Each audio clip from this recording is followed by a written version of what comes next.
years is that you got to appear like their friend when you interview them, or you're not going to get good information.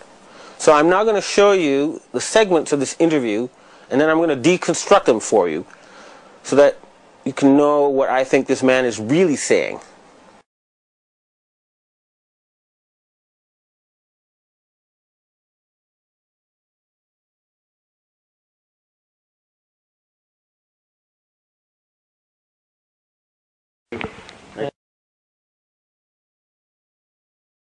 Me too. Here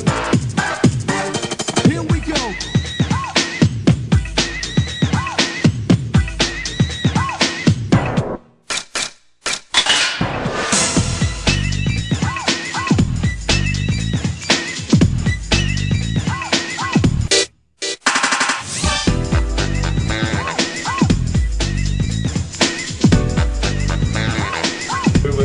Ben want to get into the world situation and so on, and I would think, you know, when he talks about the state of the world and the possibility of conflict and so on, I think you dismiss these things, you know, in terms of whether there's going to be another war and all of that. Yes, that he dismissed it. You know, dismissed in the sense that. Okay. And if he asks you if you're running the world, I think you dismiss that as well. Sure, yeah. But I think we can dismiss that before we start. Okay. Well, all right. So let me start though. I know that I've read quotes from you before, and I believe also from your memoirs, where you have said that you would like to see the formation of a world government. What sort of vision do you have for, you know, humanity to stop war and get its act together? So. Well, I'm afraid I have to start with what you recall. I don't recall that I have said, and I don't think I really feel, that we need a world government. We need governments of the world that work together and collaborate, but I can't imagine that there would be any likelihood, or even that it would be desirable, to have a single government elected by the people of the world. So I think whatever you heard was misrepresented my feelings. Okay. So the first question is, he says, I don't want a government of the world elected by the people of the world. Okay, that's the key little sort of wiggle thing there. He likes a secret government of the world, is my guess, not one actually elected by the people of the world. Okay? This is the key to understanding this.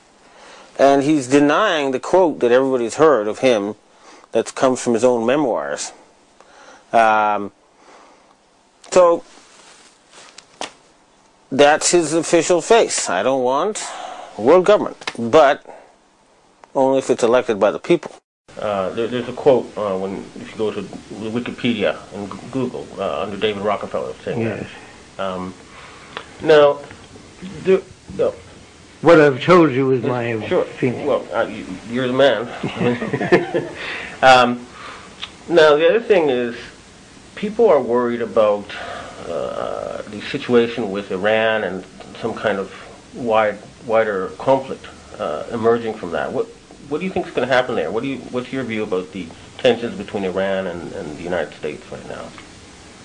Well, I think the first thing is that Iran itself is a problem, but its relationship with its neighbors, probably from the point of view of the United States, is the thing that we would be most concerned about, because there are such different points of view in the area, and the possibilities of conflict between the nations within the area is certainly what is of concern to our country. Oh, okay. Now, here in Asia, people say that the current structure of world institutions is not fair. They say that European peoples account for 17% of the world population and 40% of GDP, but they control 4 of the 5 permanent Security Council seats. Asians are 65% of the world population and 40% of GDP, so they think some sort of better representation is needed. What is your view about this? I think it's an issue that understandably and legitimately is raised by the nations with a smaller percentage. When the United Nations was created back right after World War II, the world situation was a totally different one, and the influence of different powers was very different. Therefore, I think that it is understandable that those nations with large populations that feel they're underrepresented have a point, and that this should be addressed. I don't think it's something that, to me, is immediately a serious problem, but I do think that it's something that should be taken up in the United Nations, and that over time some redistribution of voting power within the United Nations structure seems likely and probably appropriate. Now, he's saying Iran is causing trouble with its neighbors, and I'm not aware of any such evidence, okay? It sounds to me like he's just trying to find an excuse to attack Iran. Now, on the United Nations thing, well, basically saying, you know, someday, but not now. And his whole attitude is like it's really his decision, and it's not, okay? The Asians are tired of waiting. They're not going to wait another forever. Time has run out. This is what the Asian secret society is telling me, is that enough is enough. We live on the same planet. We both get rights to decide how it's run. They're tired of European domination of the planet. They want to share stewardship of the planet Earth. And the Asians want peace. They're tired of Westerners causing wars. They want world peace. That's what they want. And they want a more fair world structure. And I don't see any reason why that cannot be done immediately. Now, also, it's sort of difficult for me to ask this, but these days conspiracy theories are running rampant on the internet. And I thought you could, metaphorically speaking, take the bull by the horns and, let me ask you confront you with or ask you what these people are saying. First of all, they say that you are the secret ruler of the world. What is your response to that? Well, in the first place, you're not the first person who has raised this issue. There have been people ever since I've had any kind of position in the world who have accused me of being a ruler of the world. I have to say, I think for the large part, I would have to describe them as crackpots. I mean, it makes no sense whatsoever, and isn't true and won't be true.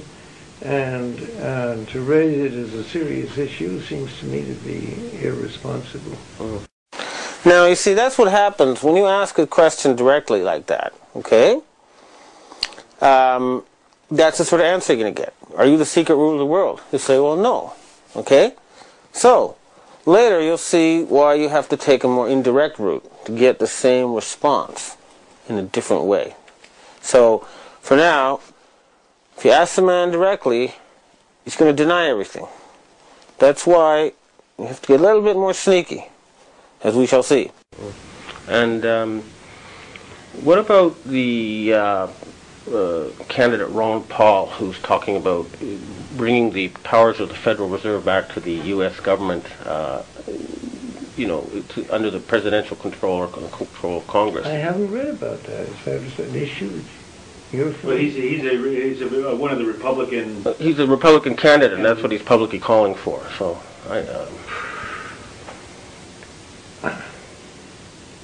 I would not look upon that as one of the great issues that needs to be addressed at this